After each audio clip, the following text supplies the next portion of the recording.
Alors, toi, est-ce que tu vas m'inciter à aller voir une certaine Marilyn? Oui, Marilyn et son juge, serveuse, cette Marilyn énergique, mais un peu dans la dèche, elle se démène pour gérer sa vie, en s'occupant en particulier de son père, pas en meilleure forme. Alors par un concours de circonstances, à la crédibilité toute relative, elle va devenir chauffeur, ou doit-on dire chauffeuse, je sais pas, personnel d'un juge bougon et solitaire qui soigne sa déprime au whisky. Alors on assiste à un choc de personnalité et un choc de classe aussi, avec ce rapprochement de deux personnes qui n'ont guère de choses en commun.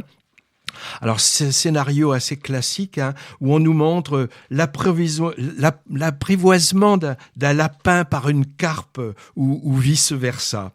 La question du déterminisme social est au centre de l'histoire, qui est finalement une fable, et la confrontation entre les deux archétypes sociaux qui sont aux antipodes, même si elle est parfois lourdement appuyée, donne lieu à des scènes assez cocasses, bien dialoguées avec des répliques qui font mouche, j'ai trouvé. Bon, alors, l'intrigue est un peu attendue, la réalisation pépère, sans clinquant, c'est pas du cinéma expérimental ou novateur, tant dans le fond que dans la forme, mais justement, la modestie du propos donne un certain charme un peu vintage au film. C'est du cinéma populaire, de qualité et qui ne démérite pas.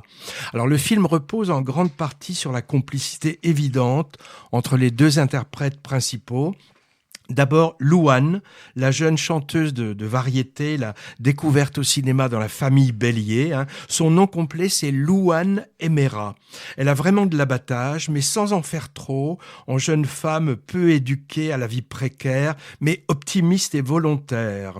Et le juge mal léché, mais qui cache un bon cœur, évidemment un cœur blessé, on s'en doute, c'est Michel Blanc. Moi, je l'avais pas vu depuis longtemps derrière la caméra, Michel Blanc, mais il est très bien là devant. Des personnages secondaires bien campés aussi, avec par exemple, en jeune étudiant de cinéma un peu lâche, l'excellent Belmondo Junior, Victor de son prénom, qu'on voit de plus en plus, je trouve, sur les écrans. Et aussi Philippe Reboteau, drôle et émouvant en même temps, en papa loser et dépressif. Il est toujours super, lui. Je sais pas si tu te souviens, Patrick, récemment, en clochard qui gagne le gros lot dans 3 fois rien.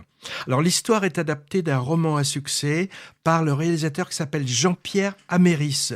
Moi je l'avais découvert il y a une dizaine d'années avec un subtil et sensible Les Émotifs Anonymes qui réunissait Isabelle Carré et Benoît Poelvoorde en timide maladif. Marilyn et son juge, je dirais c'est un ton au-dessous, mais ma foi, c'est pas si mal.